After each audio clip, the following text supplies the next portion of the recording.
श्रीमद् भगवद् गीताको अध्याय 3 को शिक्षा लिएर म राजु पराजुली उपस्थित भएको छु। हामीहरूले पछिल्लो अध्याय 2 मा आत्मा, मृत्यु, पुनर्जन्म साथै सही समयमा सही निर्णय लिएर कसरी आफ्नो लक्ष्य प्राप्त गर्न सकिन्छ, साथै रिस क्रोध किन गर्छ मनुष्यले र त्यसको समाधान कसरी निकाल्न सकिन्छ, जीवनमा खुसी पाउन कसरी सकिन्छ, परिश्रम कसरी गर्नुपर्छ, कसरी गरेको परिश्रमबाट सफलता प्राप्त हुन्छ इत्यादि हामीले अध्याय 2 सांख्ययोगबाट शिक्षा पाएका थियौं। आजको अध्याय 3 मा हामीहरूले नयाँ शिक्षा प्राप्त गर्नेछौं। सरल शब्दमा सबैको लागि सबैले बुझ्ने गरी श्रीमद् भगवद् गीता अध्याय 3 कर्मयोग अध्याय 3 मा 43 श्लोकहरू रहेका छन्। श्रीमद् भगवद् गीताको अध्याय 3 बाट हामीले यो शिक्षा पाउनेछौं कि ती दुई यस्ता के कुरा हुन्। हामीलाई यो दुनियाँमा चाहे त्यो सफलता पाउन सफलता मिल्ने गर्छ। साथै यो पनि थाहा पाउनेछौं कि हामी को हौं, हामी हाम्रो मनलाई काबु कसरी गर्न सक्छौं, मनमा आउने गलत सोच विचारलाई कसरी छोड्न सकिन्छ र आफूले चाहेको लक्ष्य अथवा सफलता पाउन के गर्नुपर्छ, कसरी गर्नुपर्छ, यी सबैको बारेमा अध्याय 3 को कर्मयोगबाट शिक्षा लिनेछौं। अर्जुनले प्रश्न गर्नुहुन्छ, हे कृष्ण, तपाईको कुरा सुनेर त मलाई यस्तो लागिरहेको छ जस्तै ज्ञान कर्मभन्दा पनि ठूलो शिक्षा हो, तर तपाईले त मलाई सन्यासी बन्नुभन्दा पनि युद्ध गर्नुपर्छ भन्ने ज्ञान दिइरहनु भएको छ। तपाई मलाई यो भन्नुहोस् कि मैले ज्ञानको मार्गलाई रोजेर सन्यासी बनु या कर्मको बाटो समातेर युद्ध लडौं। यो सुनेर श्री कृष्ण भन्नुहुन्छ, यो संसारमा मैले आफ्नै 2 किसिमको योग बनाएको छु। योग अर्थात् यस्तो मार्ग जो मार्गमा हिँड्नाले हामी हाम्रो जीवन सफल बनाउन सफल हुन्छौं। ती मध्ये एक हो ज्ञान योग र अर्को हो कर्म योग। र अर्जुन, तिमी जस्तै एउटा मनुष्य हो, तिमीले चाहेर पनि तिम्रो शरीरको कुनै पनि अङ्गलाई छोड्न सक्दैनौ। उदाहरणको लागि तिमीलाई हरेक पल समयमा सास लिनु पर्ने हुन्छ। यदि पेट छ भने खाना खानु पनि पर्नेछ। यदि तिमी यसलाई कुनै पनि शक्तिले रोक्न चाहे पनि निश्चित छ कि तिमीले त्यसलाई रोक्न सक्दैनौ। इच्छाहरूको बारेमा सोच्ने छैनौ भन्नुको अर्थ हो तिमीबाट चाहे जानेर होस् या नजानेर तिमीबाट हुने कर्म त हुनेछ, किनभने तिमी मनुष्य हौ। साथै तिमी त एउटा क्षेत्रीय पनि हौ। साथै तिमी आफ्नो धर्म र कर्तव्यसँग पनि बाँधिएका छौ। त्यसैले तिमीलाई सन्यासीको मार्ग होइन, कर्मको मार्ग नै राम्रो हुनेछ। अर्थात् ज्ञान योग र सांख्ययोग भन्दा कर्मयोग नै तिम्रो लागि सही हुनेछ। त्यसैले तिमी यो सोचेर त्यो कार्य गर्न सकिरहेका छैनौ कि बल्कि प्रकृतिको गुलाम बनेर तिम्रो शरीरले गरिरहेको छ। फलको इच्छा गरे बिना नै आफ्नो कर्मको योग गर, किनभने तिमी आफूले आफैलाई कर्मको कर्ता अर्थात् कर्म गर्ने व्यक्ति ठानेनौ भने म तिम्रो कर्ता बन्नेछु र जब म तिम्रो कर्ता बन्नेछु म तिमीले बिना मागे नै ती सबै सुख सुविधाहरू र राज्य तिमीलाई दिनेछु जसको तिमीलाई जरुरत हुनेछ।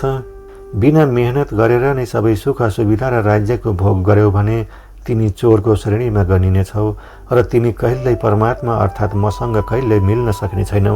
जसरी महान व्यक्तिहरू खानको लागि होइन, जीवन जिउनको लागि खाने गर्छन्, त्यसै गरी तिमी परिणामको लागि होइन बल्कि कल्याणको लागि युद्ध लड। हे अर्जुन, तिमी मनुष्यहरूमध्ये सबैभन्दा ठूलो तिमी हौ। त्यसैले जो तिमी गर्नेछौ त्यस्तै तिम्रा सन्तानहरूले गर्नेछन्। अर्जुन, तिमी एकपल्ट मलाई नै हेर, म त भगवान हुँ। मलाई आखिर कुनै मेहनत गर्नु किन परोस्, तर म यसको लागि आफ्नो कर्म गर्ने गर्छु, किनभने मनुष्यको आत्मा मेरो नै एउटा सानो अंश हो। जस्तै मैले गर्नेछु त्यस्तै सबै मनुष्यले त्यही गर्नेछन्। यसरी नै पुरै सृष्टि नष्ट हुनेछ यदि कसैले तिम्रो साथ दिँदैन भने पनि या तिम्रो आलोचना पनि कसैले गर्छ भने तिमी तिनीहरूलाई केही नभनिकन मात्र आफ्नो कर्म गर। यस्तो गर्नाले ती मनुष्य पनि केही समय पश्चात तिमीले जस्तै कर्म गर्न सुरु गर्नेछ।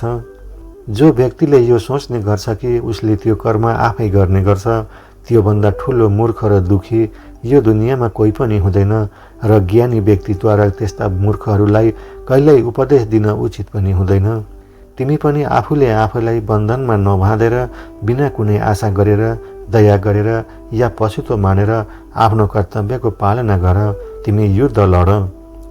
अर्जुन, आफ्नो धर्म र कर्म अरूको कर्म र धर्मभन्दा राम्रो मान्नुपर्छ। हाम्रो आफ्नो धर्म या धर्मको पालन गर्नमा कुनै कमी रहन गयो भने? यो सुनेर अर्जुन फेरि प्रश्न गर्नुहुन्छ, यदि मनुष्य सबै उसै परमात्माको नै एउटा अंश हो भने उसद्वारा किन गल्तीहरू हुने गर्छ अनि उसले नराम्रो काम किन गर्छ? यो सुनेर श्री कृष्णले भन्नुभयो, मनुष्यको शरीर भोग विलासको चाहना राख्ने गर्छ, किनभने उसको प्रकृति नै त्यस्तो हुन्छ। त्यसैले उसले आफ्नो इच्छा गर्न सकेन भने उसमा क्रोध बढ्ने गर्छ। जसरी धुवाँको कारण आगो देखिँदैन, त्यस्तै काम र क्रोधको कारणले मनुष्यले आफ्नो धर्म कर्म र परमात्मालाई देख्न छोड्ने गर्छ। कर्म र परमात्मालाई देख्न सकिँदैन, त्यही कारणले रिस र क्रोध र कामनाहरूमा आएर मनुष्यले आफ्नो नियन्त्रण नै गर्न सक्दैन र नचाहँदा चाहँदै पनि गलत कार्य गर्ने गर्छ। अर्जुन, तिमीले सधैँ यो ख्याल राख्नुपर्छ कि यो शरीरभन्दा धेरै शक्तिशाली रहेको छ। तिम्रो मस्तिष्कभन्दा पनि शक्तिशाली हुन्छ। तिम्रो मनभन्दा पनि शक्तिशाली हो बुद्धि, र बुद्धिभन्दा पनि शक्तिशाली हौ तिमी, यानि तिम्रो आत्मा। त्यसैले हे अर्जुन, तिमी तिम्रो आत्मादेखि तिम्रो बुद्धिलाई वशमा राख। बुद्धिले मनलाई वशमा राख्नेछ, मनले मस्तिष्कलाई नियन्त्रण गर्नेछ र मस्तिष्कले शरीरलाई नियन्त्रण गर्नेछ, यानि तिम्रो अशुभ कर्मलाई नियन्त्रण गर्नेछ। यसरी हामीले अध्याय 3बाट वर्तमानको समयअनुसार बुझ्ने हो भने यो दुनियाँमा परिणाम दुई कारणले मात्र मिल्ने गर्छ, ज्ञान र कर्मबाट। तर यी दुवै फरक फरक हुन्। अहिलेको जमानामा यी दुवैलाई मिलाएर हेर्ने हो भने हाम्रो लागि ज्ञान पनि अति आवश्यक हुन्छ। ज्ञानको मतलब मात्र यो होइन कि परीक्षा पास गर्नको लागि मात्र सीमित रहेर कुनै पनि ज्ञान हासिल गरिन्छ। ज्ञानको अर्थ त यो हो कि तिमी सबैभन्दा पहिला यो जान्नुपर्छ कि तिम्रो लक्ष्य के हो, तिम्रो उद्देश्य के हो, तिम्रो क्षमता र एजेन्डाहरू के हुन्। यी सबैलाई मिलाएर नै एउटा लक्ष्य तय गरिने गरिन्छ र त्यही अनुसार नै अगाडि बढ्न सक्नु नै त्यही ज्ञान हो। यसको अतिरिक्त तपाईँलाई यो पनि थाहा हुनु जरुरी हुन्छ कि यो शरीर हामी होइनौँ, मात्र एउटा आत्मा हो।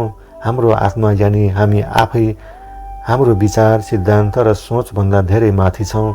यदि हामी यो बुझौँ भने हामी जीवनमा 100% सफल हुनेछौँ। यो अध्यायमा अर्को पाटो हो कर्मयोग, परिश्रमद्वारा गरिने कार्य कर्मको बारेमा श्री कृष्णले भन्नुभएको छ। हामी जब जब कुनै पनि कर्म गर्छौँ, हामी कहिल्यै यो सोच्नु हुँदैन कि यो कर्म मैले गरिरहेको छु।